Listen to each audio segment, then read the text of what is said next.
Hello दोस्तों, स्वागत है आप सभी का अपने इस चैनल पर देव जीएस एकेडमी में। और जैसा कि आज हम जो कार्यक्रम रखे हैं आपके सामने, ये छोटा सा बच्चा है, अभी 10th में पढ़ता है।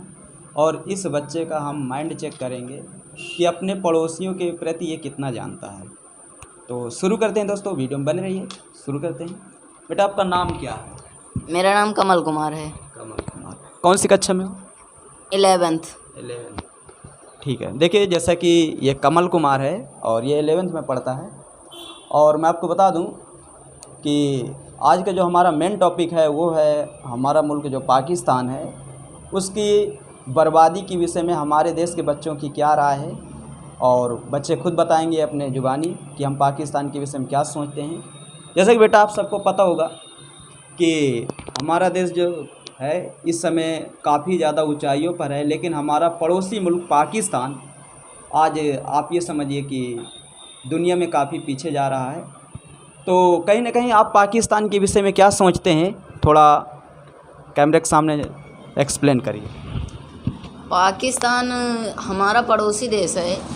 अब इसके बारे में पहली बात तो भारत के जो लोग हैं, जो बच्चे हैं, ये बहुत ही बुरा सोचते हैं कि हम पाकिस्तान को उड़ा देंगे, ख़त्म कर देंगे, पाकिस्तान नहीं रहना चाहिए, नक्शे से इसका नाम मिटा देंगे। तो ऐसी ये जो बात है सभी के दिलों में, ये ऐसी भावना किसी भी देश के प्रति नहीं रखनी चाहिए। क्योंकि हम भले ही शक्तिशाली हैं, लेकिन अगर शक्तिशाली हैं तो किसी भी देश, कमज़ोर देश को अपने से कम नहीं समझना चाहिए। अगर हम किसी चीज़ में आगे हैं तो वो देश भी किसी चीज़ में आगे हो सकता है। और अभी तो हमारे अर्थव्यवस्था के हिसाब से अभी हमसे कमज़ोर है। तो अभी इसका मतलब ये नहीं है कि नहीं हम उसको मार देंगे, उड़ा देंगे, नक्शे से नाम मिटा देंगे। ऐसा नहीं सोचना चाहिए। सभी के प्रति प्रेम भाव होना चाहिए सबके दिलों में, चाहे लोग हों या देश हो या फिर कोई भी समाज हो या फिर किसी भी धर्म के बारे में कुछ भी बुरा नहीं सोचना चाहिए। चलिए, अच्छा। जैसे कि इस बच्चे का कहने का मतलब ये है कि अगर पाकिस्तान एक देश है तो हमें ये सोचना चाहिए कि पाकिस्तान को बचा के रखना है, उसे ख़त्म नहीं करना है, क्योंकि वो अपना पड़ोसी मुल्क है और हमसाया मुल्क है। और होना भी चाहिए, क्योंकि पड़ोसियों की ज़रूरत सबको पड़ती है, और चाहे वो ख़राब पड़ोसी हो या अच्छा पड़ोसी हो। अच्छा, मैं आपसे एक क्वेश्चन कह रहा हूँ। जैसे कि आप सब लोगों ने सुने होंगे कि इस समय पाकिस्तान दिवालिया की कगार में है।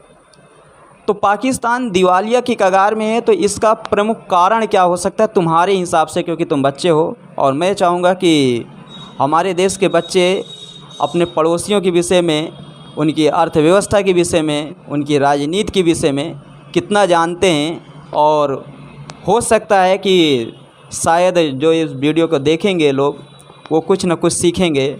और मैं आपसे यही कहूँगा कि आप बताइए कि हमारा जो पड़ोसी मुल्क है पाकिस्तान, वो दिवालिया की कगार में है, आपकी क्या राय है? तो हमारा मुल्क जो पड़ोसी मुल्क है पाकिस्तान, ये दिवालिया के कगार में है। इसका मुख्य कारण वहाँ की जो राजनीति है। अब मैं ज़्यादा राजनीति की बुराई नहीं करूँगा, लेकिन जो वहाँ के राजनीतिज्ञ हैं, जो वहाँ पर शासन करते हैं, वो देश को सही से चलाते नहीं हैं।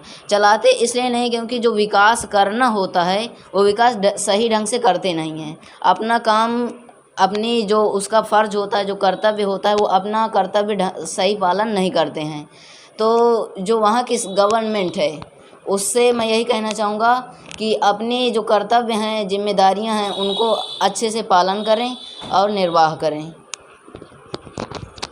जैसे कि इस लड़के कहने का मतलब ये है कि पाकिस्तान की जो मौजूदा गवर्नमेंट है, अगर वो अपने कर्तव्यों को सही से निर्वहन कर रही है और वहाँ के लोग अगर अपने कर्तव्यों को सही से निर्वहन करेंगे, तो निश्चित है पाकिस्तान इस गड्ढा से एक दिन ज़रूर निकलेगा। और ये बच्चे की ये सोच है। अच्छा, जैसे कि शिक्षा के विषय कर हम बात करें, शिक्षा के विषय में, आज पाकिस्तान दुनिया के उन मुल्कों में शामिल है जहाँ की शिक्षा व्यवस्था बहुत ही कमज़ोर मानी जाती है। तो कहीं ना कहीं उसका क्या कारण है तुम्हारे हिसाब से? अब अभी अभी हमने बताया कि राजनीति मतलब यहाँ की कमज़ोर है, तो जब राजनीति कमज़ोर रहेगी तो जो शिक्षा व्यवस्था है, जो स्कूल हैं, वो कॉलेज डिग्री कॉलेज कम बनेंगे। और जो बच्चे हैं वो पहली बात तो यहाँ पर भूखमरी है तो यहाँ पर खाने के लिए है जो नहीं होता है। अब ज़्यादा बुराई नहीं करेंगे क्योंकि खाने के लिए नहीं होता है तो ये पढ़ेंगे क्या? पहली बात तो ये खाने अपना पेट पाल लें, उसके बाद ये स्कूल जाएंगे। कहने का मतलब ये है, इस लड़का कहने का मतलब ये है कि पाकिस्तान में भूखमरी है, और भूखमरी है तो इसीलिए वहाँ की शिक्षा कमज़ोर है।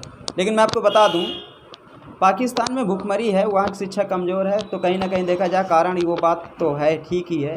लेकिन कुल मिला के पाकिस्तान में विशेष करके शरीयत कानून लागू होता है, और कहीं ना कहीं वो लोग ज़्यादातर इस्लामिक शिक्षा पर ज़्यादा ध्यान देते हैं, और जो आधुनिक पद्धति की शिक्षा है उस पर कम ध्यान देते हैं। तो कहीं ना कहीं इसका भी प्रमुख कारण ये भी है। और जब व्यक्ति आधुनिक शिक्षा नहीं पाएगा और इस आध्यात्मिक शिक्षा पाएगा तो कहीं ना कहीं देखा जाए कि वो देश पीछे ही रहेगा। और पाकिस्तान में कब पीछे होने का कारण ये भी एक प्रमुख ही है, क्योंकि वहाँ इस्लामिक शिक्षा ज़्यादा दी जाती है, और जो वैज्ञानिक पद्धति की शिक्षा है उसे कम ही वो लोग वैल्यू देते हैं।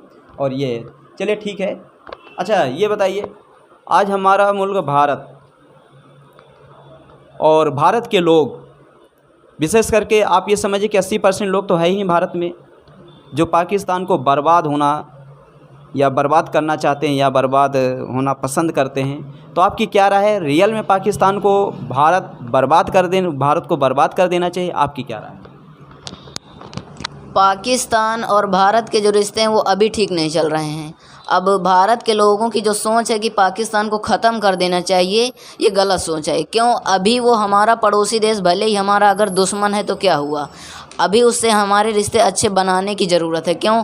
अगर पाकिस्तान ख़त्म हुआ तो कहीं ना कहीं उसकी जगह चाइना ले लेगा। अगर चाइना ले लेगा तो पाकिस्तान तो अभी हमारा छोटा दुश्मन है, अगर चाइना आया तो पाकिस्तान से ज़्यादा चाइना से ज़्यादा खतरा होगा भारत को। इसलिए जो पाकिस्तान के साथ हमारे अंतर्राष्ट्रीय संबंध हैं उन्हें अच्छे बना के रखने की ज़रूरत है।